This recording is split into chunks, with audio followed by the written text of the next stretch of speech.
Buenas tardes a todos. Muchas gracias por vuestra asistencia.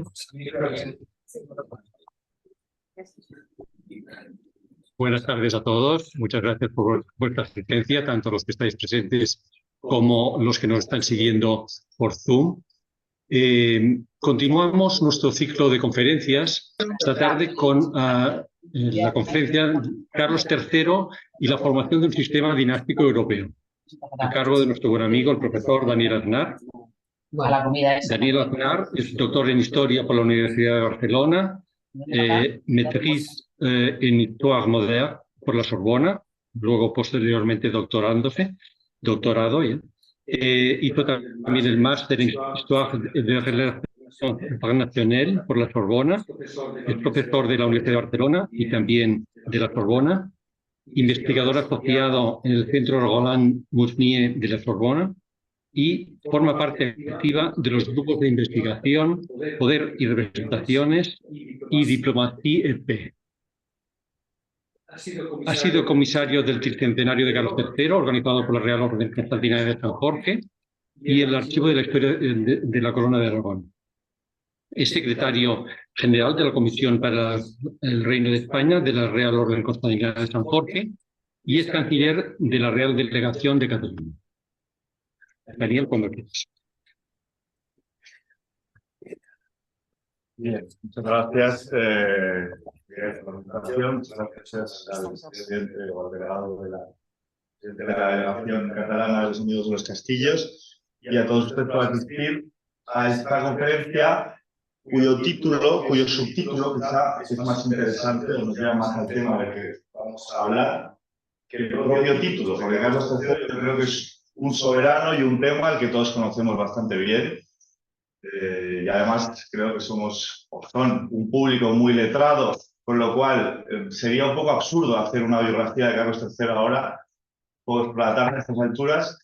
Y también, aunque no he venido a hacer publicidad de este libro, pero voy a mencionarlo. Este es un libro que apareció hace poco, que yo he dirigido, donde hay artículos de varios autores importantes, y desde luego tampoco es mi intención abarcar todo lo que aparece en este libro.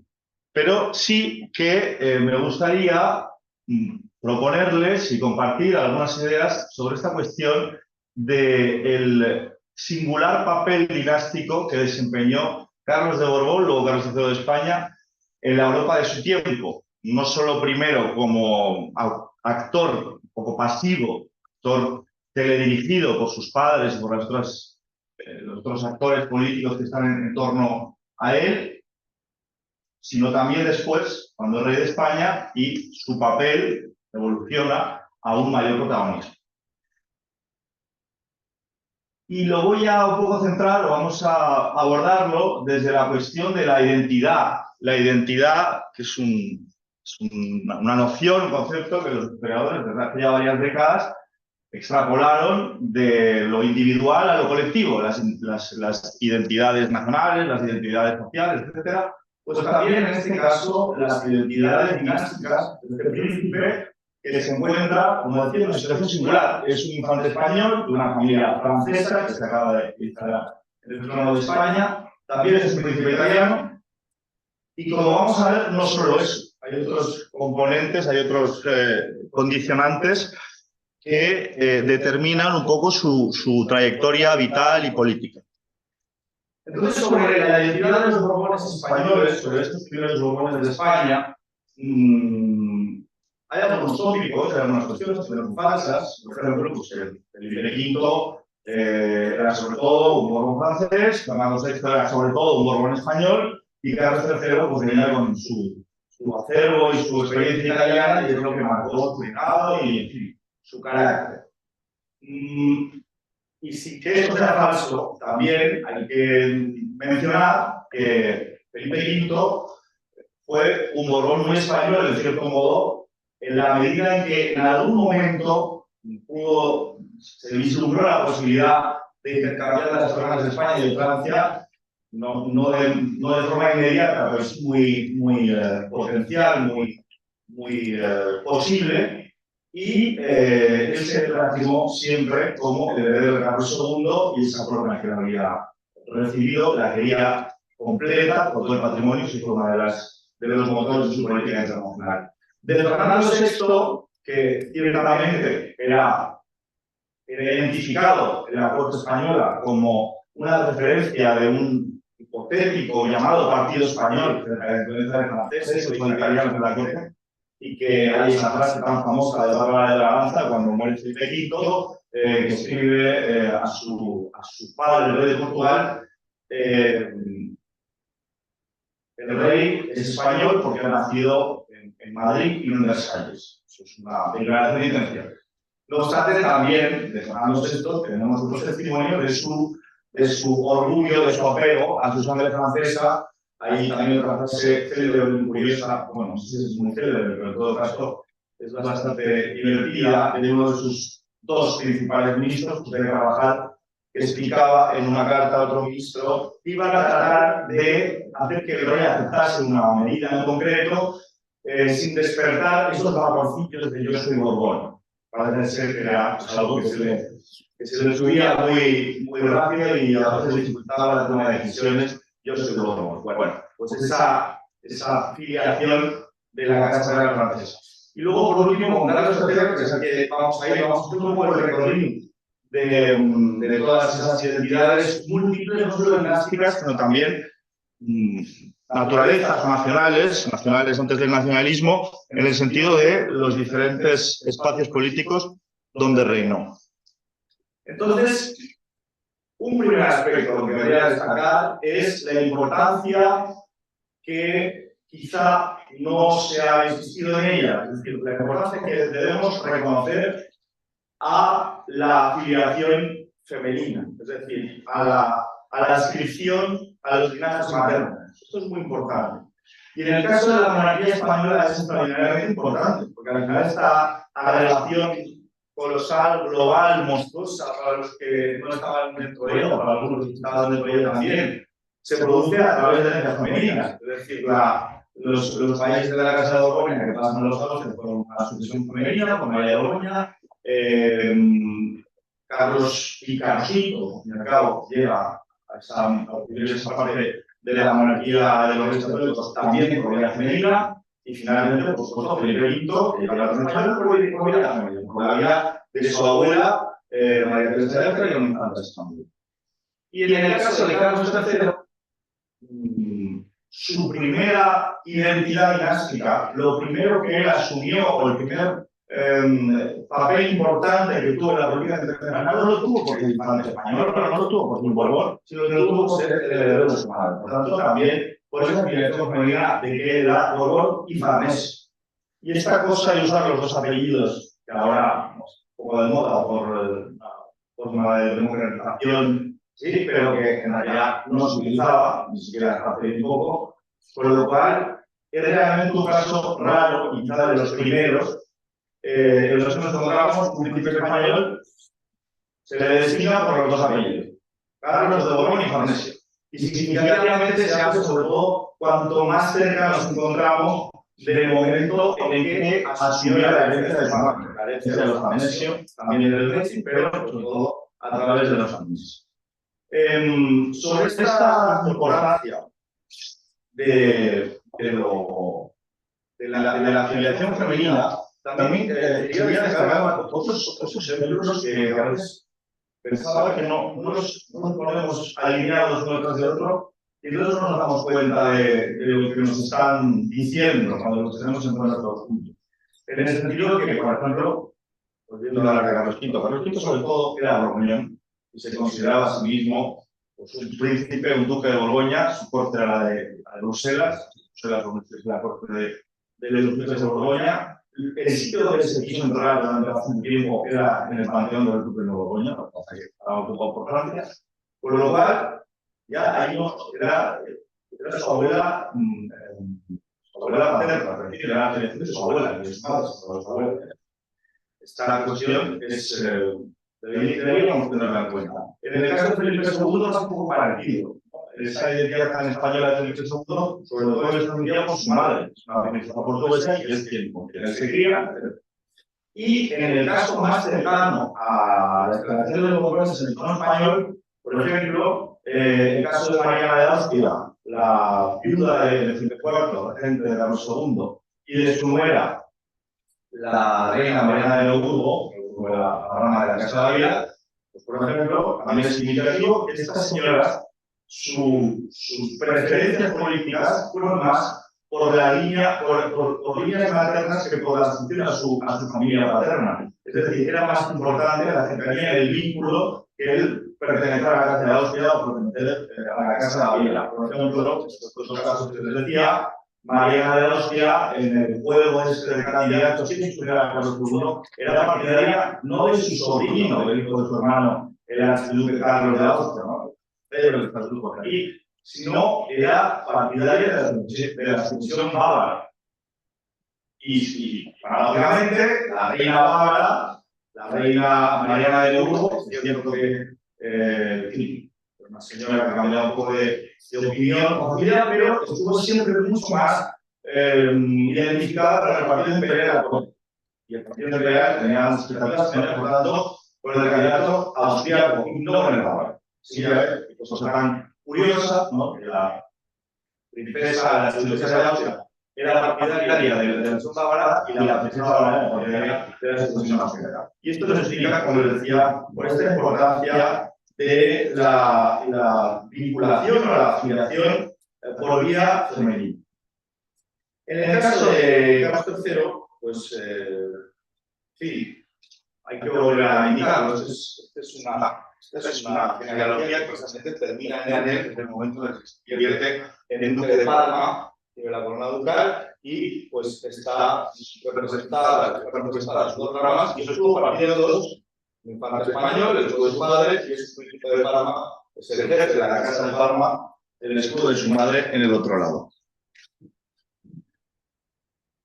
Porque la primera cosa que fue Carlos III, el primer título que tuvo como jefe de algo, como soberano de algo, fue el de jefe de la Casa de Parma, y todo lo que con eso venía anejo. La orden constantiniana también, pero que estaba vinculada a esa condición de jefe de la Casa de Parma. No es un poco como a Carlos V, que también lo primero que fue es jefe de la Casa de Borgoña, cuando muere su padre, y solo mucho más tarde se va convirtiendo en soberano de otras cosas, jefe de otras cosas. Y aquí nos puesto también este mapa del siglo XIX, del principio del siglo XIX, es un poco el periodo de máxima expansión, pero que empieza precisamente en esta cronología de lo que vamos a ver, desde 1700 hasta 1748, la rama de Borbón, de la Casa de Francia, se expandió a lo largo de toda Europa y se convirtió en una dinastía internacional. Hasta entonces, la que había sido la verdadera dinastía internacional había sido la Casa de Austria, que estaba en la monarquía española y en los estados patrimoniales del imperio por la elección sucesiva. Los Borbones, los Borbones empiezan a reinar a finales del siglo XVI en Francia, y luego tenemos esa primera expansión hacia la monarquía española en 1705. Después, con Carlos de Borbón, la presencia en Italia de los Borbones españoles, primero en Parma y después en las Sicilias. Con lo cual, entre 1700 y 1758 nos encontramos con 4 casas soberanas, 4 cortes, 4 estados como monarquías o conjuntos así patrimoniales de la Casa de Borbón, diferentes ramas. Bueno, intentaron más o menos mantener una cierta coherencia dinástica, pero que, insisto, también a causa, entre otras cosas, de estas interferencias de las consortes y de las filiaciones maternas, no siempre lograron esa cohesión. El matrimonio de Felipe V con Isabel Farnesio, que es su segundo matrimonio, y les había puesto una ilustración de todas esas enrevesadas matrimonios en el caso de los Austrias para mejor visibilizar la importancia de ese vínculo femenino. Les decía que el matrimonio de Felipe V con Isabel Farnesio es algo bastante singular en la historia de los españoles, porque a lo que da lugar es el nacimiento del segundo primogénito del rey, si me lo permiten. Es decir, un hijo nacido en cuarto lugar, era el cuarto varón vivo y durante bastante tiempo hubo 4 hijos. El rey tenía 3 hijos varones en su anterior matrimonio, pero les digo, es un segundo primogénito por esa herencia materna. Y esta pareja de retratos que, antes me refería al libro y que se refería a la exposición de Carlos III, son una pareja de retratos que quizá conozcan, el primer pintor español del siglo V, pero que es muy singular el hecho de que se retratase al rey no con su hijo primogénito, sino con el primogénito de la segunda esposa, o sea, con el hijo número 4, en realidad, en ese momento vivo, que es Carlos, nació en 1716. ¿Por qué? Porque aquí está claramente presentado como el heredero de los derechos italianos de su madre. Y lo que es interesante es que, no lo he puesto aquí, pero podría haber pensado ponerlo, lo encontrarán en el libro, esta pareja de retratos reproduce otra versión más pequeña, no exactamente, pero prácticamente igual, donde aparece el Benito con su primera esposa y con el príncipe de Luis, que es el primogénito auténtico, con lo cual, pues les decía, 2 primogénitos para un mismo monarca. Y más concretamente, en el caso de Carlos y en el caso de los Borbones y de esa identidad un poco donde confluyen diversas identidades dinásticas, desde luego el papel de Isabel Farnesio es fundamental. Aquí ven la pintura de Solverini, son los fastos, se les llaman los fastos de Isabel Farnesio, pues una serie de cuadros de grandes dimensiones que lo que relatan la narración de las fiestas en ocasión del matrimonio de la princesa de Parma con la de España. Fíjense que Pelotazzo, una princesa parmesana de un estado pequeñísimo, se convirtiese nada menos que la soberana de la Unión Monarquía del mundo. Pues era, desde luego, algo importantísimo. Y esto también tuvo tal importancia que hasta la propia Casa de Parma transformó de alguna forma las decisiones políticas de la visión política. Y ya hay algunos historiadores que lo han señalado, es decir, siempre se ha hablado, no es una novedad, de la influencia de Isabel Farnesio en la política de Felipe V, o la convergencia de intereses diversos en los que ella aportaba, luego aportaba el interés de ese patrimonio italiano, Parma, la potencial herencia en Parma y en Toscana, que se lo he enseñado antes. Simplemente para ubicarnos, aquí tenemos el ducado de Parma y el de Piacenza, aquí tenemos el gran ducado de Toscana, y si pensamos que la reina de España aportaba esos estados como potencial herencia, y comprendemos además que este es un mapa de 1700, pero que en 1714, después de las paces de Utrecht, el rey de España había perdido todos sus estados italianos, Milán, Nápoles, Sicilia, Cerdeña, entendemos mejor el doble interés que vino a recuperar efectivamente el patrimonio materno, pero también que eso fuese una oportunidad para reocupar Milán, para tener una base claramente marítima de la Toscana y poder mejor recuperar también los territorios. O sea que el interés es claro. Pero les decía que no solamente se trata de que Isabel Farnesio tuviese la política de su marido, sino de que los Farnesio, de que el tío y padrastro de Isabel Farnesio, influyó en la política de la corte española.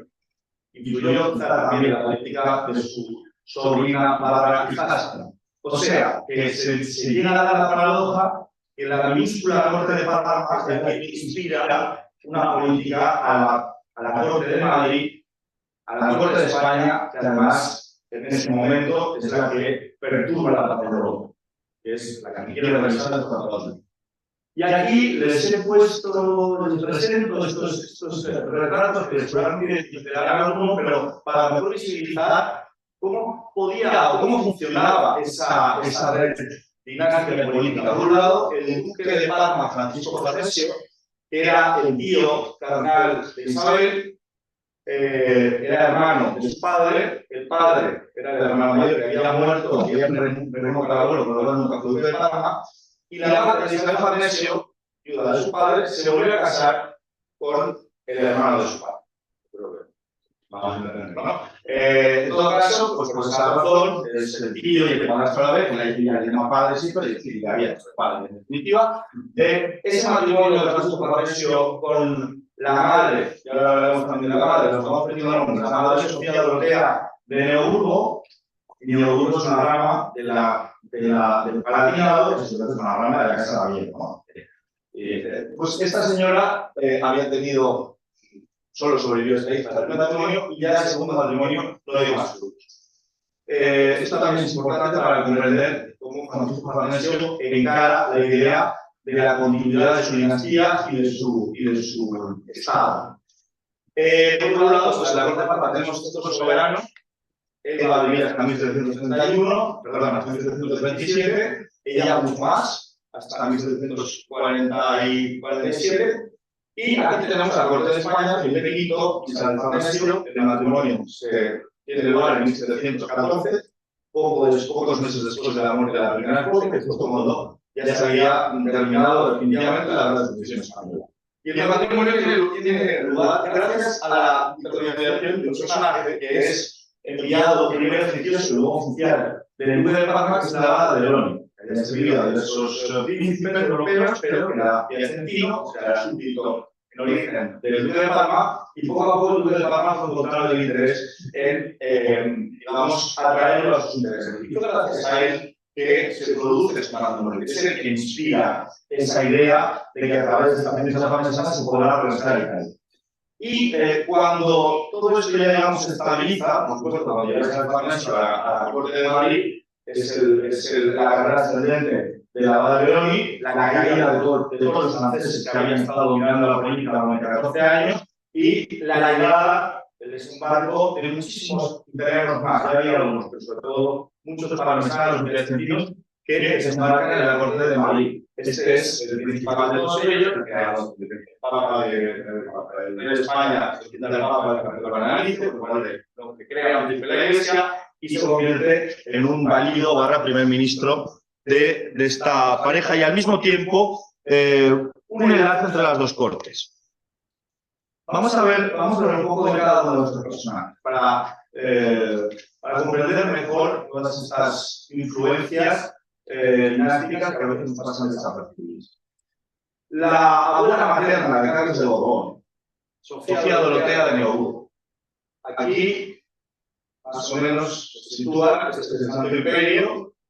Este cuadradito de aquí corresponde a esto, y esto es el patrimonio un poco disperso, diferentes territorios, ducados, condados, señorías, que pertenecen a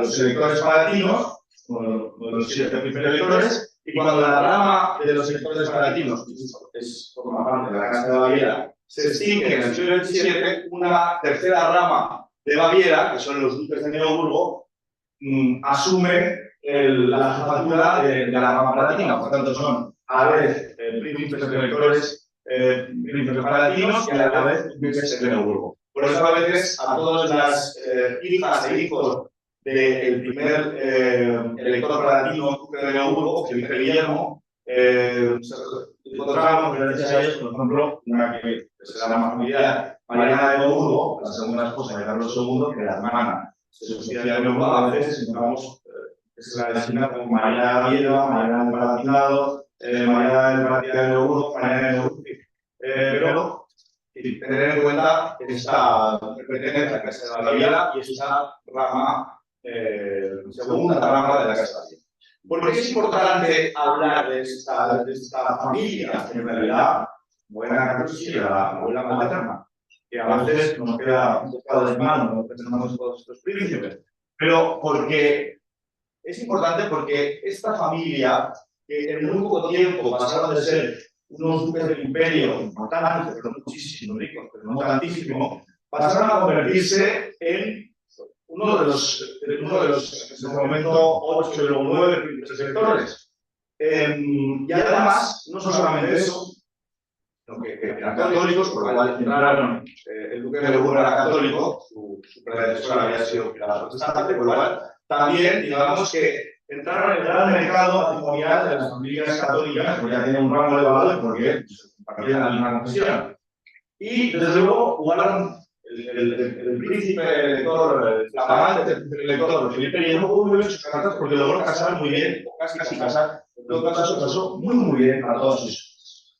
Dos de sus hijos se despedieron, dos fueron electores, porque uno murió sin hijo y el otro de otro, pero sobre todo, creo que solo respetaban a las mujeres, a las hijas que llegaron adultas.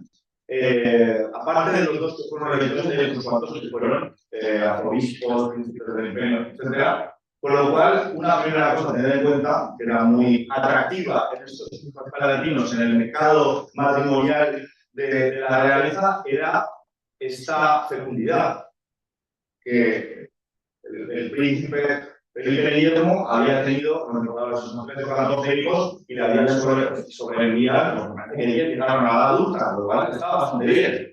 Y aquí tenemos a las mujeres, vamos a hacer un repaso. La mayor, Leonor, es la esposa del emperador Leopoldo I. A su vez, hay un hermano de Leonor, lo está aquí, que se casa con la hermana de Leopoldo I. En un momento en que la Casa de Austria está también bajo Mimi. O sea que hasta ese punto también los austrias consideraron a esta familia como una forma de reflotar, por así decirlo, una dinastía que languidecía biológicamente. La segunda hija es la reina de Portugal, se casa con el rey de Portugal. La tercera, Mariana, se casa con el rey de España. La cuarta, Luigis, se casa con el hijo del rey de Polonia, con Jacobo Sobieski, y me dirán, bueno, pero esto pone la monarquía electiva, ¿qué interés tenía eso? Bueno, que todos los hijos de reyes polacos, o sea, todos los reyes polacos, que habían sido pero que habían tenido un hijo varón, y mientras eran reyes, que habían un hijo varón y hijo de madre, siempre le habían sucedido a los padres, tampoco se puede decir, por lo cual todo el mundo esperaba que de ese matrimonio esta señora sería reina de Polonia. Y por último, la pequeña de todas estas niñas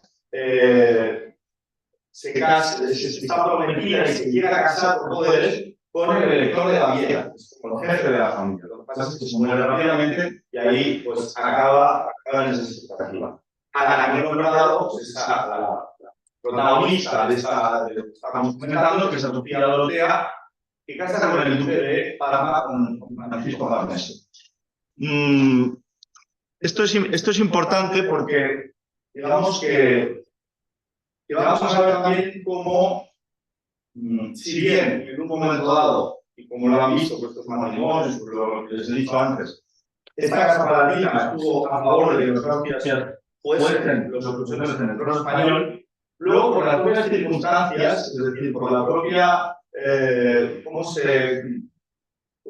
fue la realidad de Dorotea Sofía en su matrimonio y en sus estados de Parma, como consorte, pero como consorte que intervenía en política, como contribuye también a hacer un viraje político y ella también asume una flexibilidad en el apoyo hacia la Casa de Austria y, por supuesto, el matrimonio de su hija es determinante. Cuando la hija de España se casa con un modo, por supuesto, la elección está, en principio, está hecha y es interesante apostar por esa opción.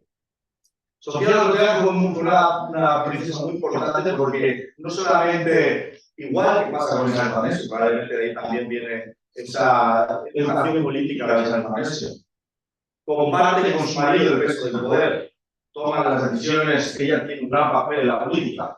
No solamente eso, cuando muere Francisco Farnesio en 1727, que ahora hablaremos de él, ella queda como duquesa viuda, el nuevo duque se casa y ella es una duquesa reinante, y ella se convierte, claro, tiene ese papel, que sí que es una duquesa viuda, pero es la madre de la siguiente generación, la única princesa de Parma que hay, o princesa príncipe, pero nadie más, de la siguiente generación, por lo cual, digamos, está defendiendo los derechos de Isabel Farnesio allí en Parma. Y va a tener ahí un papel muy importante, incluso en algunos episodios tragicómicos y en fin, y poderilescos como es el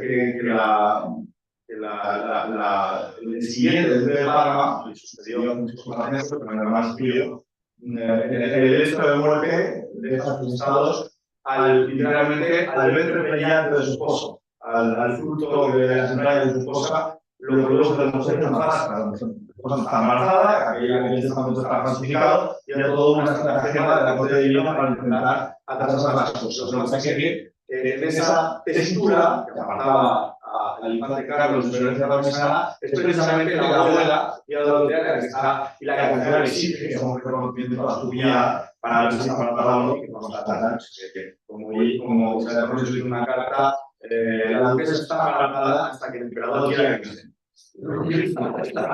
Bueno, y no solo eso, porque Sofía Dorotea, una vez ya asumida la titularidad de los estados parmesianos por el infante Carlos, es designada por la Corte de Madrid como regente.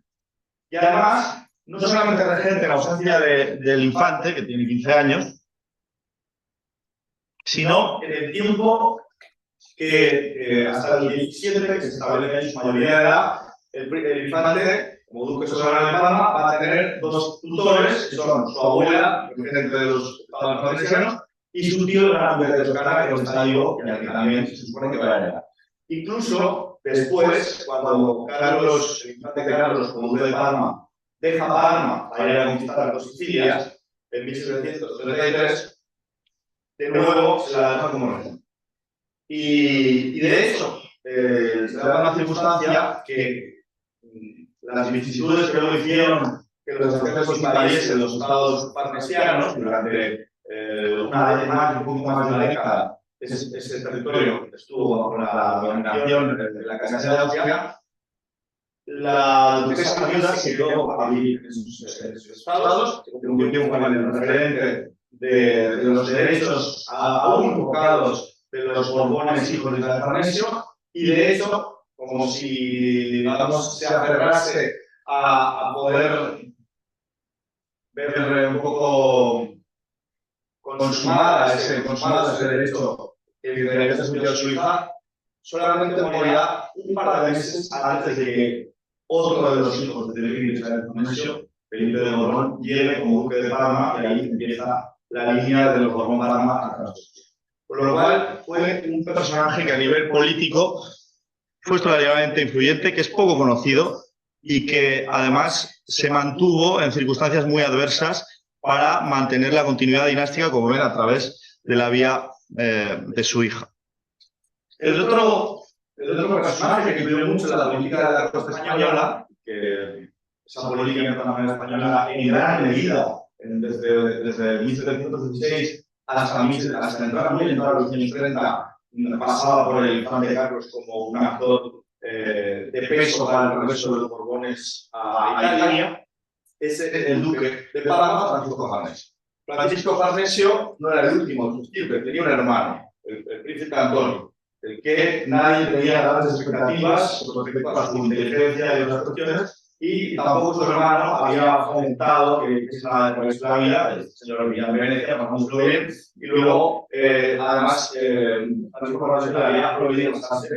Por lo cual, esto es muy curioso, ni siquiera se sabía, pero no todo el mundo daba por esto, que Enrique Antonio era potente o que era capaz de generar, pero Francisco Farnesio, sobre todo, asumió que su sucesión tenía que ir a través de su sobrina, no de su hermano, a costa de perder el apellido. Es muy curioso, como Alberoni habla de las cartas, sobre todo con el primer ministro de Parma, y constantemente habla de el día que llega, el día que vendrá, que don Carlos recogerá la herencia de los estados de Parma, y así nos van a perder y nadie nos va a invadir y no van a ser la parte de algo, sino será realmente la cabeza de un reino importante, y la capital estará en Parma.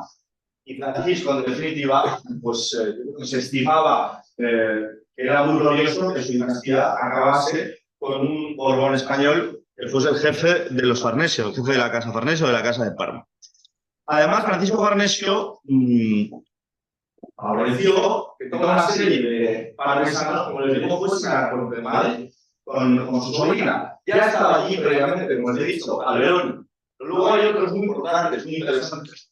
El más destacado de todos, Ivan Scotti, miembro de una gran familia de la nobleza piacentina, que es mayor de la reina, uno de los personajes más importantes, que fue ayo de Luis, uno de los príncipes que nace después, y luego el médico personal de la Farnesio, Giuseppe Cervi, que fue además pues, académico de la Real Academia de Medicina de Madrid, fundada por el Felipe V, por lo cual un personaje cuya importancia está en el acceso inmediato, doméstico, privado a los reyes, no solo a la reina, a los reyes. Felipe V, como quizás saben, no vivía separado de su mujer, vivía en la cama de su mujer, casi literalmente. Entonces, todo el entorno de la esposa, justamente por la fragilidad psicológica de Felipe V, no regala, pero la dependencia que tiene el rey con la reina es extraordinariamente importante. Y aquí, un poco para volver a casa, les he puesto a todos con las cruces de la Orden Constantiniana, con lo que Constantiniano en Madrid, en la escuela de Felipe V, la de la maestre, Aníbal Scotti, que era caballero de la Orden Constantiniana y de todas las demás, los espíritus, generales, y eso. Y luego el doctor Cervi, que a pesar de ser un señor de una condición relativamente humilde, se hizo caballero de la Orden Constantiniana. Hay otros personajes parmesanos, sobre todo pues, la nodriza de la reina, Laura Piscatori, que también ahí jugaron un papel importante.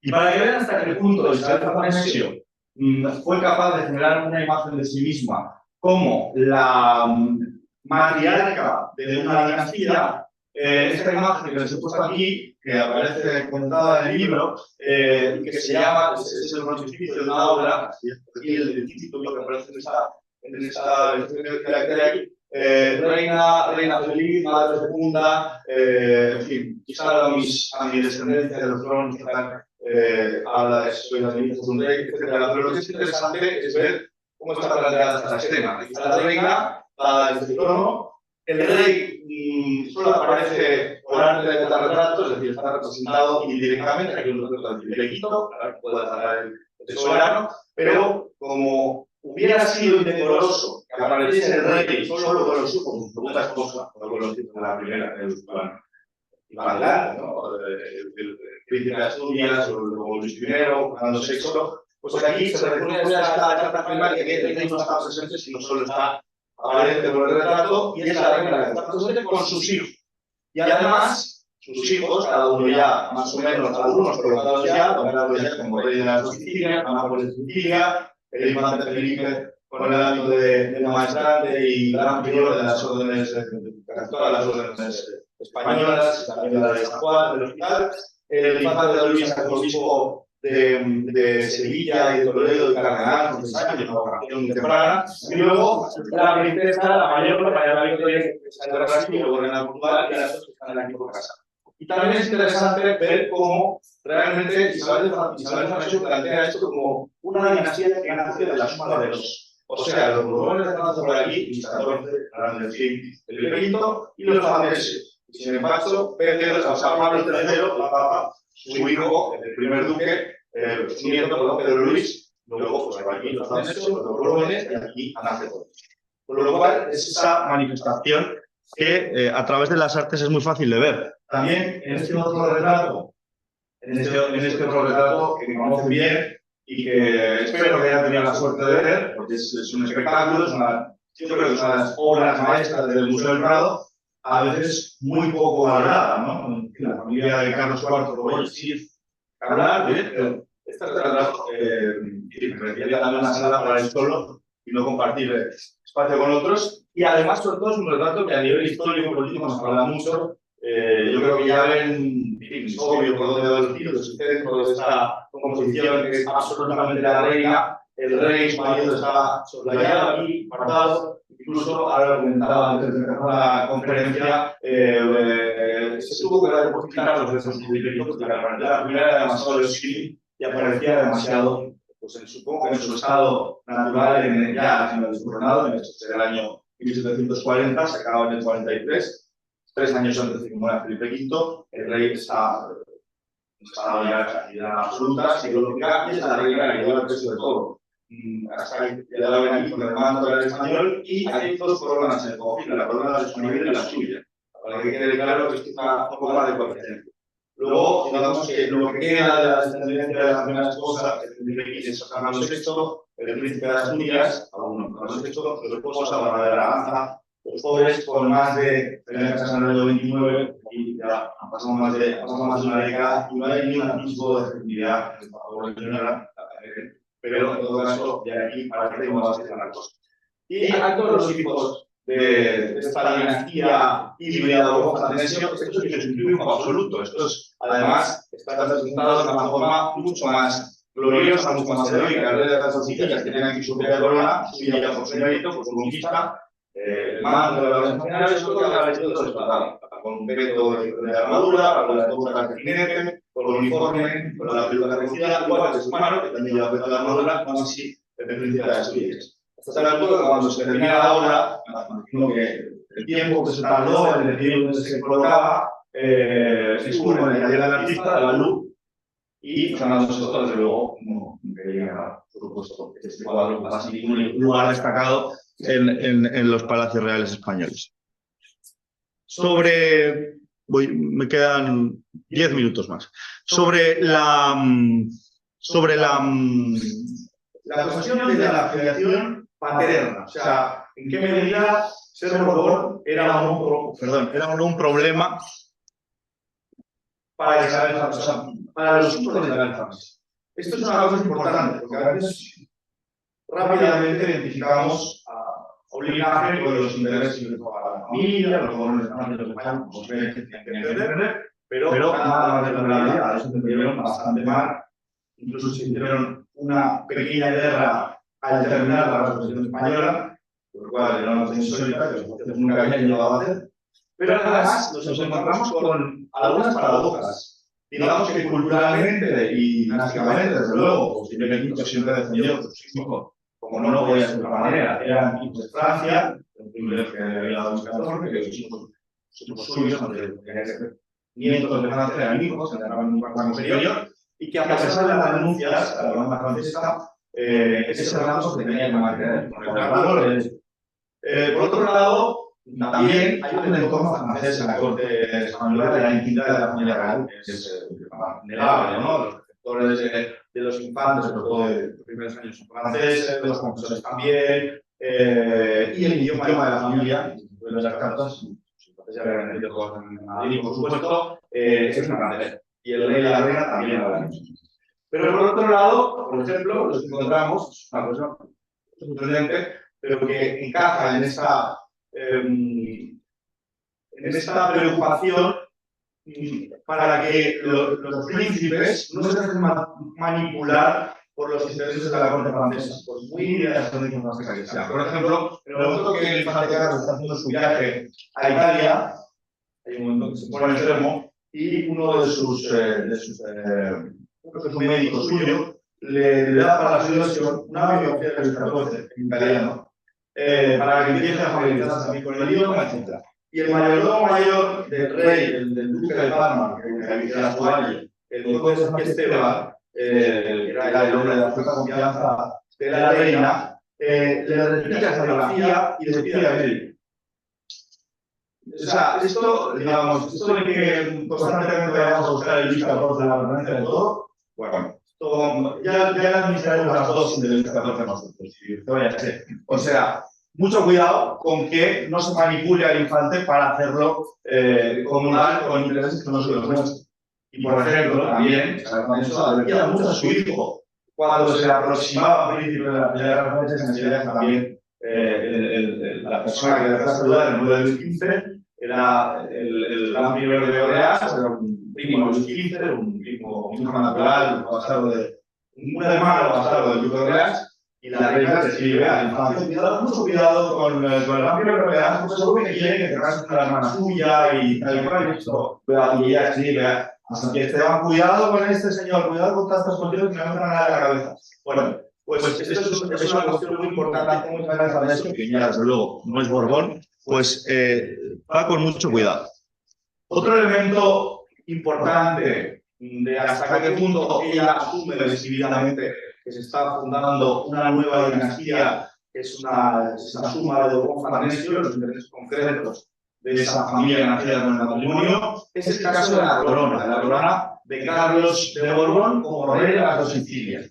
Esto es además, este argumento es un argumento nuevo, porque conocemos más sobre esta corona gracias a una investigación muy reciente que se ha hecho y esta reconstitución que se presentó el mayo pasado en Nápoles, fruto de un estudio que existía una estampa de la corona se conserva, pero había mucha información sobre la corona y los archivos que se fue encontrando. Y una de las cosas más curiosas, aparte de los aspectos genealógicos, lo que quieran, es que cuando se encargó esta corona y qué forma tenía o qué diamantes estaban hablándonos de una identidad dinástica. Esta corona no se encargó cuando Carlos ya era rey de Nápoles y Sicilia, ni siquiera se encargó cuando ya había estallado la guerra de sucesión de Polonia, y lo que motiva que las tropas españolas vayan a conquistar un territorio que todo el mundo pensaba que sería de preferencia a Milán, que era más cerca, pero no, fue Nápoles y Sicilia. No se encarga entonces,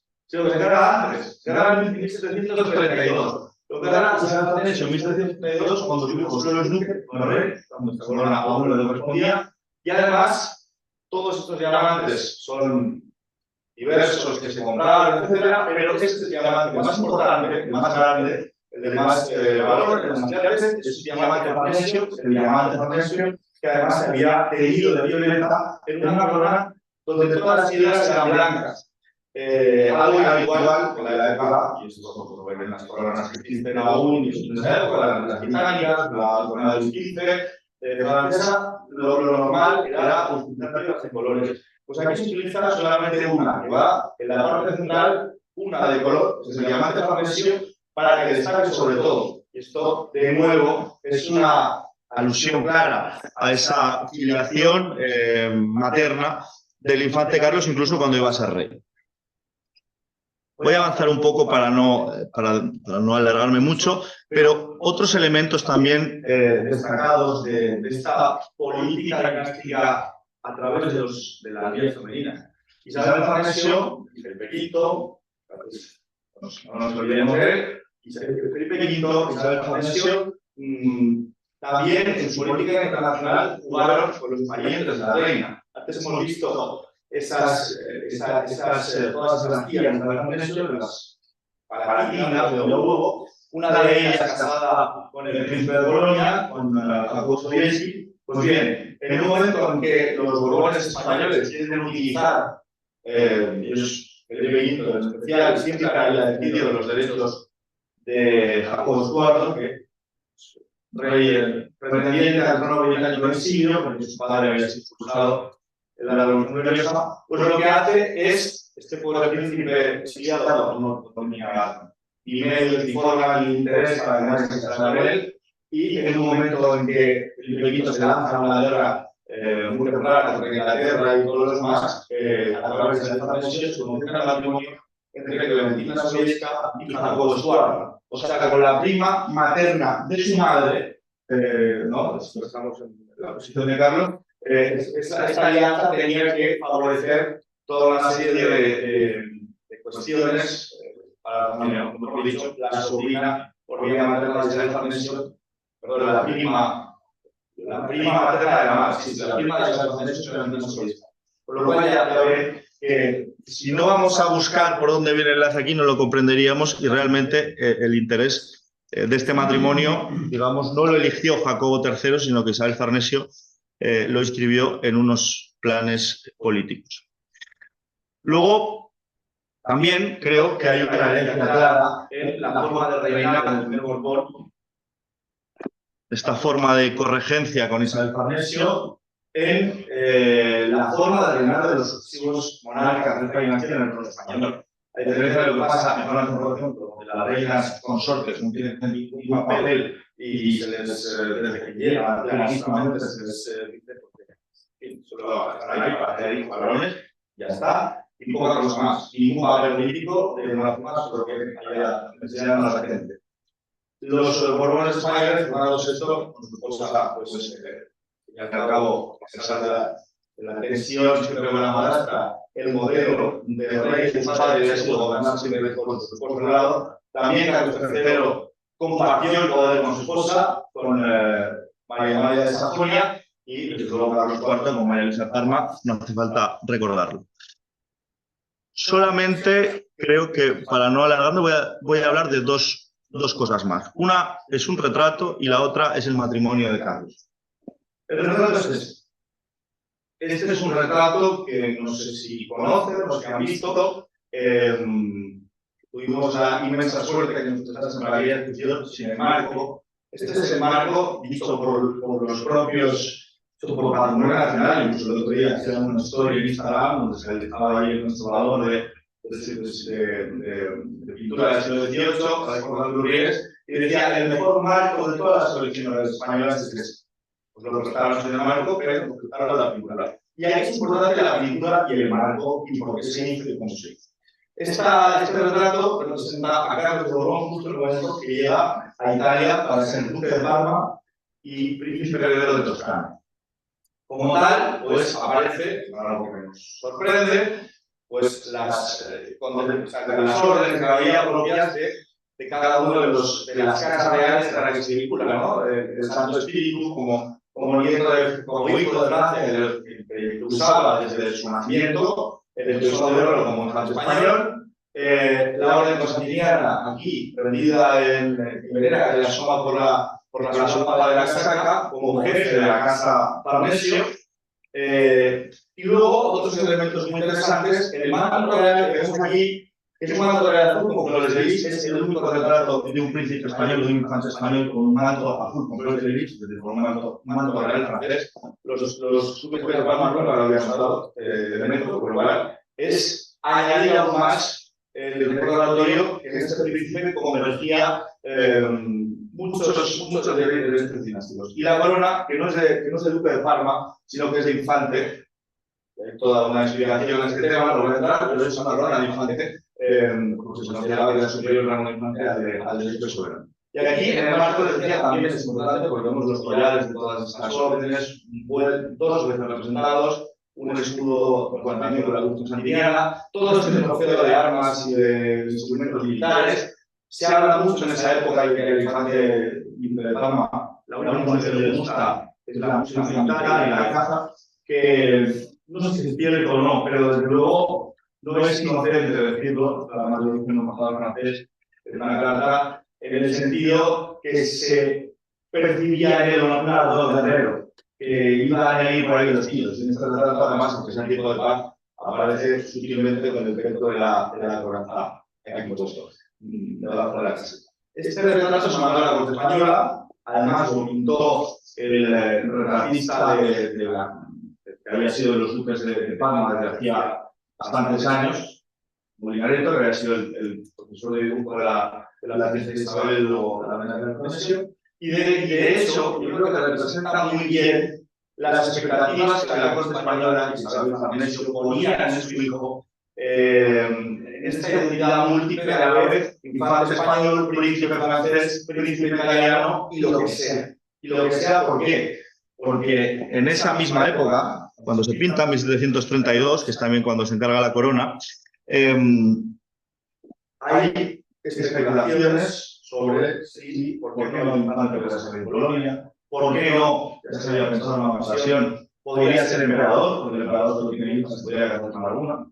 Entonces, digamos que está todo abierto y valía mucho la pena existir en esa naturaleza un poco mixta que tenía este príncipe y que luego los hijos del primer matrimonio del rey no la tenían. Cuando se tuvo, todos estos son potenciales esposas que se pensaron para él, pero esta es la segunda cosa y última de la que les quería hablar. El matrimonio del príncipe, del infante Carlos, desde luego decidieron sus padres, se excluyeron dos tipos de esposas, los esposos de dos familias. La primera categoría es la francesa, porque a los de España no les una princesa de Orleans que ya habían estado prometidos desde pequeñitos y una hija de mayor del club. Las princesas francesas no transmiten derechos a nada, no transmiten derechos a gastar a al niño bonito con estas señoras. Y además, la política francesa no siempre va al 100% en nuestra dirección. Podemos resolver esta alianza con otros de los muchos hijos que tenemos. El enlace que sí que quería Isabel Farnesio era con archiduquesas de la Casa de Austria. Con las dos que había disponibles, la hija mayor y la hija mayor. Son dos únicas. Del emperador solo tenía hijas, por tanto, que afrontaba una sucesión femenina, había un esposo consorte para que continuase la Casa de Austria, la archiduquesa María Teresa, la archiduquesa Mariana, pero el emperador, por segunda vez, ya se había intentado otra vez, se negó a casar a sus hijas con un príncipe de la Casa de Borbón y además español. Y al final se le casa con esta princesa, con María de Sajonia. Aquí de nuevo, la filiación femenina que tiene. ¿Por qué es interesante María de Sajonia? Es la hija del príncipe Leopoldo de Sajonia, quien es además rey de Polonia. Bueno, la guerra polaca no era muy fácil ver por ahí y tal, pero lo que sí era muy interesante es que María es la hija mayor del matrimonio de Augusto de Sajonia y la archiduquesa austriaca, María Josefa de Austria. ¿Y por qué es interesante? Porque precisamente hemos dicho, Carlos solo tenía hijas, pero quedaban dos sobrinas, dos hijas de su hermano que había sido emperador antes que él. Primero, la mayor de esas sobrinas era la madre de María, y María entonces era la hija mayor de esta señora. El hermano que venía después de María, que era un chico, el príncipe Augusto Cristian, estaba enfermo, todo el mundo esperaba que se muriese en cualquier momento. Por llevar la contraria, este príncipe vivió hasta la adulta, pero no podía andar prácticamente, realmente pues, tenía serios problemas. Y por otro lado, insisto, pensaba que los derechos de ese matrimonio que se ponía a se vendían por esta princesa. Y además, le dirán, bueno, pero si esta era la nieta de un emperador y había otro emperador que tenía hijos y les tenía, pues que el pacto sucesorio inicial de la Casa de Austria, contando los dos hermanos vivos, pues el primero y su hermano, el fuera emperador Carlos VI, era que sería un igualón del emperador de casa, desde luego, le sucedería, pero en caso que José I muriese sin hijos y le sucediese su hermano, el emperador, y a su vez Carlos solo tuviese hijas, irían antes las hijas de José que las de Carlos. Y eso se firma en vida de Carlos, lo firma en vida de José, perdón, y lo firma su hermano cuando está haciendo la guerra de sucesión española. Pero claro, luego, cuando muere el hermano, dice, bueno, esto que dije, me decís, voy a hacer una pragmática canción, esto anula lo anterior, que hemos supuesto para hacer aceptar eso, que es la causa de una gran guerra de sucesión que nadie quiso aceptar ese cambio. Por lo tanto, esta era una baza posible para que Carlos potencialmente fuese candidato al trono imperial y a la jefatura de la Casa de Austria. Hasta tan lejos, ahí de lejos llegaban las miras dinásticas de Isabel Farnesio. Bueno, como no me quiero extender, aunque tenía más cosas que explicar, no lo voy a hacer. Prefiero que, si nos quedan unos minutos, pues hablemos de algo. Pero simplemente yo quería llegar al final de esta conferencia. No he abordado algunos temas como el papel que el propio Carlos tuvo como jefe como patriarca de su dinastía, etcétera, pero sí dejar muy manifiesto que él mismo esta identidad la tuvo muy asumida, porque en definitiva él nunca dejó de considerarse jefe de todas las casas de los tronos que ocupó.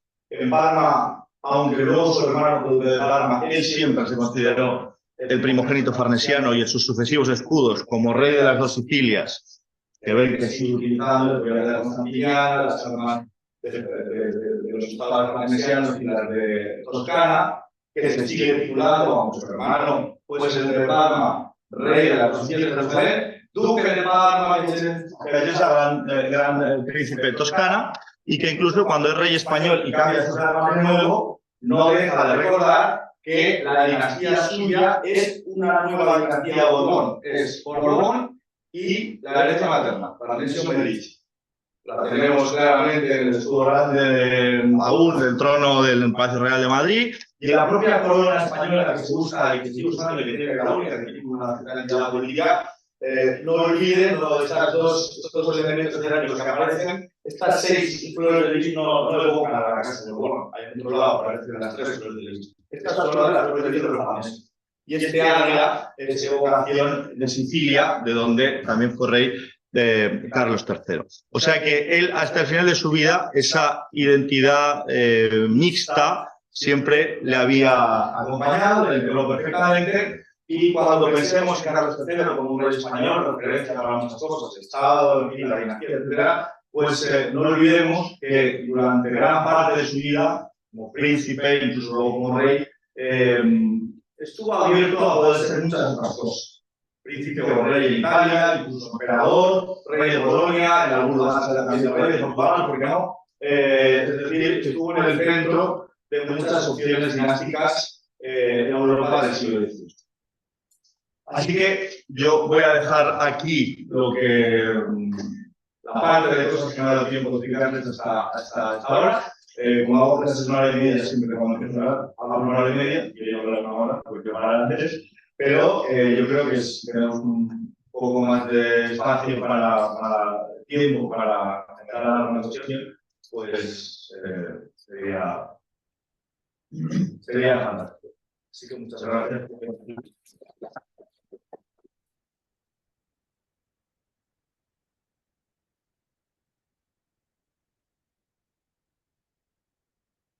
Muchas gracias a ti por la magnífica lección de historia, una memoria prodigiosa, y por el fantástico libro también, lo principal. Los Rothschild tenían fama de sus regates, ¿no? Con diferentes casas europeas, ¿no? Austria-Nubel, pero vemos que los Neuburgo no se quedaban cortos, ¿no? Sí, es muy llamativo que una generación construyan tantos matrimonios que algunos no tuvieron éxito, pero en su momento lo había un de Carlos II, pues no tuvo descendencia, pero tuvo influencia pues, en transmitir las políticas. Una pregunta que va un poco directamente relacionada con este tema. ¿En qué situación quedó la reina viuda Mariana de Neuburgo con los Pues en una mala situación, porque Mariana de Neuburgo, ya desde que Felipe, las instrucciones que Luis XIV le da a Felipe V, una de las primeros artículos es que trate muy bien a la reina, y esas instrucciones no se dan las instrucciones al futuro rey, y otras a las mujeres franceses de Louis. Entonces, esto lo demás de Louis hablan con más claridad. Que trate muy bien a la reina, que se le dé una gran pensión, pero número 1, se agradece que la corte de Madrid, número 2, que no se imagine nunca nada de rey de las mañana de luego, bueno, la verdad, de 27, 28 años y el 17. Bueno, y entonces, como Mariana de Neuburgo estaba realmente identificada con el partido imperial austriaco, la primera cosa es alejarla de la muerte. Luego, quizá, si ella hubiera sido un poco más, bueno, no sé, no es inteligente, pero tampoco era muy inteligente. El pequeñito ganó de poco, la verdad. Pero ella claramente, en un momento dado, al principio se muestra como un pequeñito, en un momento en que el archiduque, para que no va a ganar, claramente apoya al archiduque, a Carlos de Austria, y después allá, definitivamente, no ya como al principio en Toledo, sino con el pequeñito, envía a su tía a Bayona, que además estaba en Francia ya, estaba ahí en Bayona. Y claro, cuando llega ese Farnesio, es su tía ganar. Entonces, hay una cuestión ahí complicada. Entonces, intenta interceder por ella. Felipe V es bastante obstinado con una decisión, y eso no se puede cambiar, eso no se va a tocar. Bueno, pero sí que hay una expectativa de que con el tiempo esto vaya mejorando. Por ejemplo, ella es la madrina del infante Carlos, Mariana de Neuburgo. O sea que se la empieza a perdonar poco a poco. Ya he visto que se le pagaste su visita civil que digamos hoy. Por supuesto era una derrota como una buena actriz. Y luego hubo más cuestiones que la apartaron de la corte, el hecho que ya tenía una familia, pues, relajada de sus cosas, se casó dramáticamente con un noble vasco francés, estaban ahí, parece ahí que dice que tuvo un hijo con este segundo marido, y en definitiva, digamos que siempre quedó por ahí. Al final de su vida, al final, se le permitió regresar a Castilla y se instaló en Guadalajara, mucho más cerca, que era quizá el paso previo para que volviese a Madrid. Pero al poco tiempo de Guadalajara se murió, en el año de la muerte. Por lo cual, tuvo una vida complicada después de morir en la vida. La niña familia brillante, siempre encuentro eso por un lado. Me encantan las ciudades femeninas, las de Burgos me gusta el guiño, ese suarro soviético, que es muy inteligente como lo asociaba. Pero te quería preguntar, desde que tuviste que viuda, aunque Calderón llega aquí con su división, para establecer el Consejo de Familia, se habla de alguien, porque al final un pensador como eso no era una gran preciosa ciudadana, ¿no? Se habla de alguien. Es que hay alguna atractiva. O sea, es una cosa muy curiosa porque lo primero es que Alberoni no llega cuando envía. Alberoni ya está aquí. Alberoni es un aventurero, definitivamente. Y es que al primero que, por una costumbre como es que Alberoni entra en contacto con el Duque de Vendôme, que es el generalísimo de la Revolución Francesa de Italia. Entonces, Vendôme es inteligentísimo, muy divertido, pero yo. Y es un poco su coach con los clásicos que lo realizan. La corte que hace la corte francesa que organiza así, con esas cosas aliadas, que él se iba como, digamos, encargado de los negocios de los intereses del Duque de Vendôme, Francia, España, tal, de los Duque de Vendôme, y se queda Alberoni sin nada. Y entonces, sin patrón. Y Alberoni engatusa a la princesa de los dos siglos. Y es la princesa, claro. Y la princesa de los dos siglos recibe estos tiempos de Alberoni de, bueno, es muy inteligente, pensada, la princesa estima el talento, entonces él le sugiere a la princesa el matrimonio con Isabel Farnesio, porque le dice, primero, y segundo, es que Isabel Farnesio o sea, le gusta abordar, comer y ya está. Manejable, joven, inexperta, no ha salido nunca de la torre del castillo, lo que dice, y la princesa de los siglos, pues encantada, porque quería seguir manejando el requinto a través de la segunda esposa, no ya de la primera. Y la princesa de los siglos, camarera, durante unos días, digamos, de que llega público, de Isabel Farnesio, y como sabéis bien, pues cuando llega ahí a Tadraque, que la va a recibir la princesa de los siglos, una señora de 60 años, bueno, con muchísimo carácter, con muchas experiencias de espaldas, que había ganado ministros, embajadores, que Luis XIV tenía un poco ya de respeto al final, y que Felipe no podía vivir sin la princesa de los siglos, hasta suscitar comentarios ahí un poco, en fin, y entonces es cuando Isabel Farnesio llega a ese primer golpe de majestad, y en ese momento se ha acabado de 15 ministros en la habitación, nadie sabe lo que se hicieron, la paquete de la cosa a la Francia.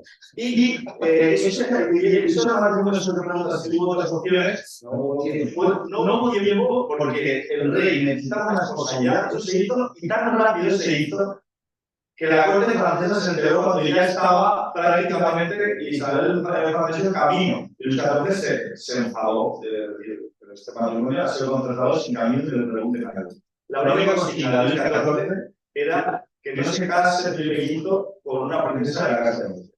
Esa era la consigna. Luego hubo alguna hipótesis sobre la infanta de Portugal, que era la operación que podía haber sido. Pero fue bastante rápido. Ese es lo que dice que la joven así un poquito de como puede, bueno, eso es que los Medici, digamos que en realidad quedaban dos perfiles de la raza, que era el gran duque Juan Gastón y su hermana, María Luisa, ella a su vez casada con uno de estos paradigmas. Pero bueno, quedaban estos dos. Entonces, ya se había pensado, y de hecho el padre de estos dos, José III, al Senado de Toscana, bueno, vamos a habilitar la sucesión femenina. Lo que pasa es que eso quería, que no estaba aceptado, no sé qué. Entonces queda un poco abierto. Juan Gastón no tiene descendencia, su hermana tampoco, no tiene descendencia de marido, y entonces eso queda ahí, como perfectamente en toda Europa se centra en eso, porque claro, quien tenga la sucesión de Toscana será un poco la clave para todo lo que hay en Italia. Y esta abuela, de hecho, tenía el emperador como soberano feudal, y luego se la considera nieta de una Medici, o sea que le caía muy lejos todo. Pero a base de que la corte española insistía cada vez Palma y Toscana, Palma y Toscana, Palma y Toscana, luego en general se iba a ver Palma y Toscana, y el emperador, como tenía ese problema de la sucesión femenina, tampoco pudo ponerse mucho.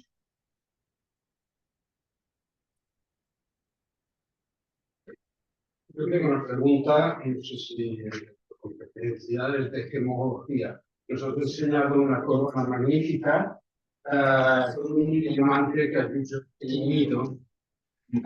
Era teñido, se hace a veces, pero era un diamante natural de este color. Nosotros hemos hecho esa pregunta después de que Carlos se hablara, pues que yo no lo he sido contestar, sino. Pero es un diamante, no sé si es la palabra que diga teñida, pero es coloreado. Era una piedra blanca natural y hay un método que lo inventa Vasari, el todo artista, orfebre, todo artista, también, que es para pintar los diamantes. Y es un diamante coloreado de color violeta, de púrpura, violeta, así, que, bueno, pues es la voluntad de Isabel Francesco que se encarga de la forma y de todo esto. Y un poco insistiendo en esta cuestión. Esto es un libro, ¿eh? Esto es un libro, que este libro también les animo, no voy a hacer propaganda del mío. Chino Caballero es el orfebre, el profesor de tecnología de la ciencia que ha llevado a cabo la investigación, que ha reconstituido la corona, tal y como era, las proporciones, la forma del corte de las piedras, incluso el brillo, me parece que también ignoraba que el brillo de las piedras en esa época era inferior, porque se prefería no cortarlas demasiado. Y bueno, pero en todo caso no es un color natural, sino es normalmente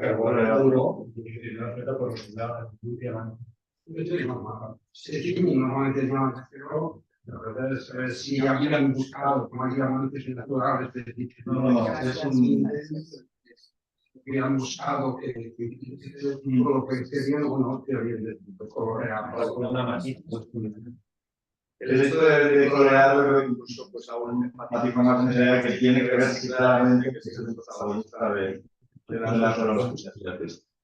Eso ya no me acuerdo porque yo tengo una memoria sí, unos cuantos puntos que se habían encontrado hasta hace poco el Blue Magnesio, que se era el color de color que se subastó hace unos años. Sí. Lo digo que los de que este libro se explica la historia muy novelesca de esta corona. Sí, muy bien. Muchas gracias. Muy bien.